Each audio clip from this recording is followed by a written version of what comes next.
books in your favorite genre in the Live 365 community message boards. Well, sir, it's late afternoon as our scene opens now.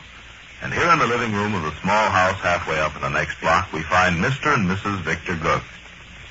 Sade is seated on the davenport, carefully mending a feminine undergarment, while Vic, newly arrived home from the office, stands beside the library table, removing his hat and overcoat. Listen. There's a strong touch of spring in there. Yes, warm as toast. I doubt if a person would quite boil. I walked all the way home with my coat unbuttoned. Oh, were you out today? Dottie and I run downtown. Must not have stayed long. We didn't. I believe I'll toss my lid Macintosh on the chair for the time being. You tired to take him in the hallway? Yeah.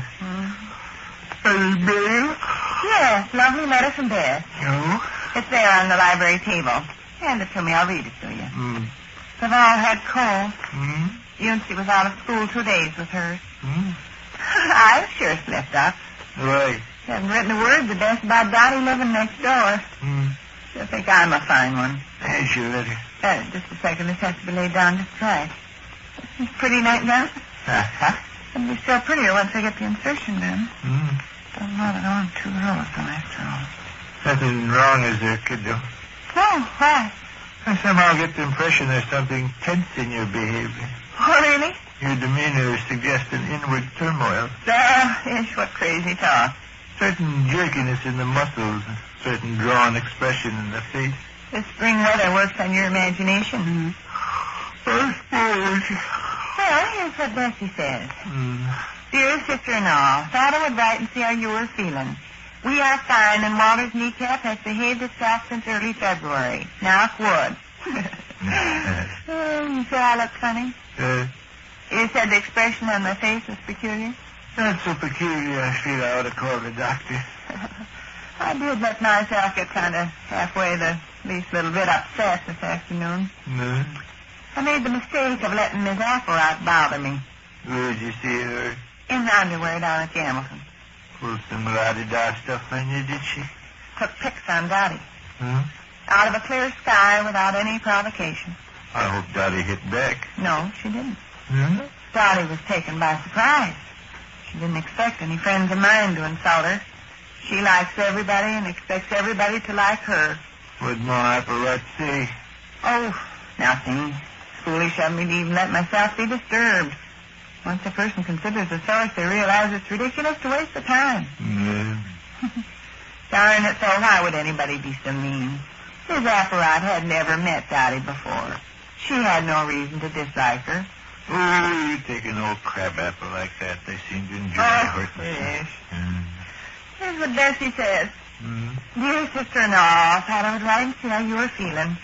We are fine, and Walter's kneecap has behaved itself since early February. Knock wood.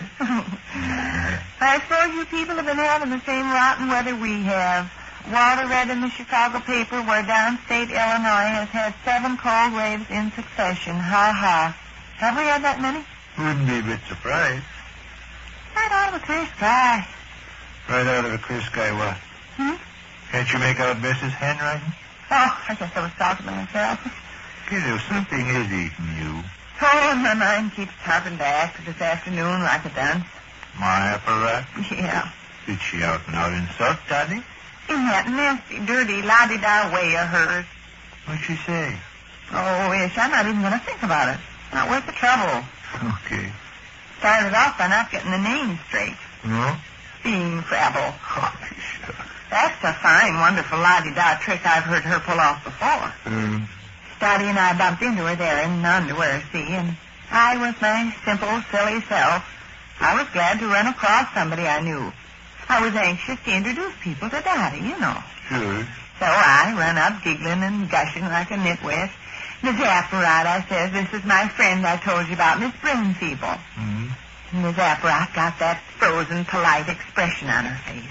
Axle grease and peach butter, of course, but she might just as well take a paintbrush and paint on her forehead, I'm better than you are. Oh, for Pete's sake. No, I mean that. So happy, Miss Bean Frabble, she says.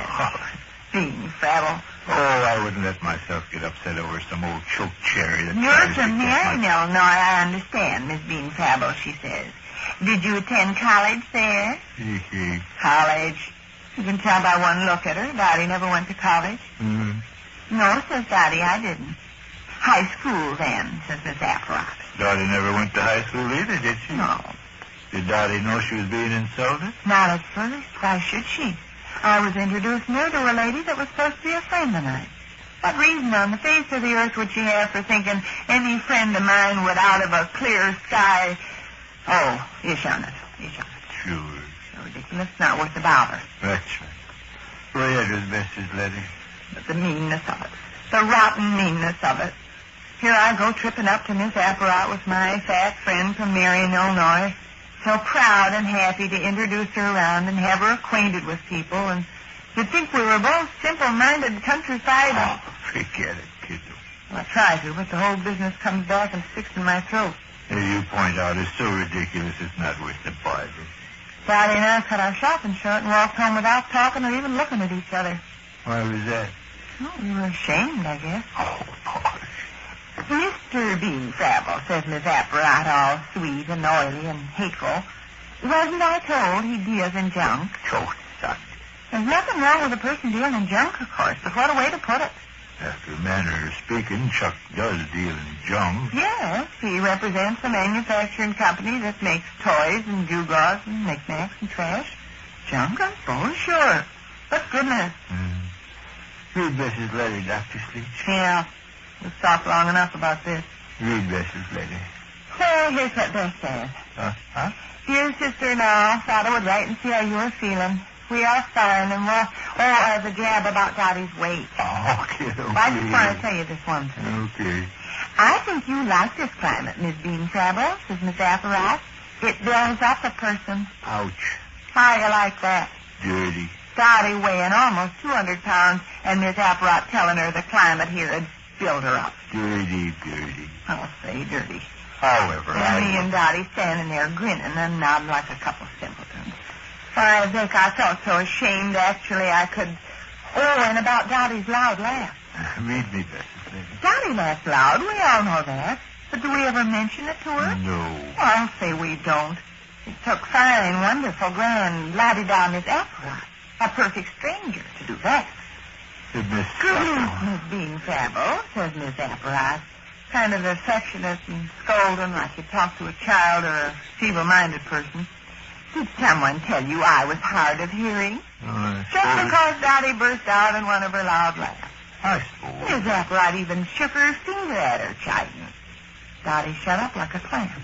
I could have sunk through the floor. Well, The miserable part of it, of course, was my helplessness. I stood there grinning and nodding and taking it like a sick sheep. I suppose. Oh, well, heavens. Miss Applerot is ignorant and nothing but ignorant. That's right. Instead of letting myself get worked up, I ought to be laughing. Sure. Read Mrs. Letty. Yeah. Dear sister-in-law, thought I would write and see how you were... Sit down a ways, kiddo. You read me that about 9 times. She was talking about the 7 cold waves in succession in downstate Illinois. Oh, yeah, here. No. Okay. I suppose Vic is still having high old times down in his lovely office. It would be so nice if you folks could run out. She said the other day she almost forgot what Uncle Vic looked like. It's been so long. Ha. I've been just awfully busy these days, Maze. Walter and I papered both bedrooms and was at a job. Also, we knocked down the partition between the coal room and the fruit room down in the basement in order to... What's the matter? Can't you make out the handwriting? What's the matter, kiddo? Nothing. You act like something's the matter. No. I'll read Bessie's letter. Okay. Dear sister-in-law, thought I would write and see how you were feeling. We are fine, and Walter's kneecap has behaved itself since early February. I suppose you people have been having the same rotten weather we have. Walter read me to the paper when it's downstate Illinois has had 7 cold waves. Which concludes another brief interlude at the small house halfway from the next block. There we leave Vic and Sade until the next time.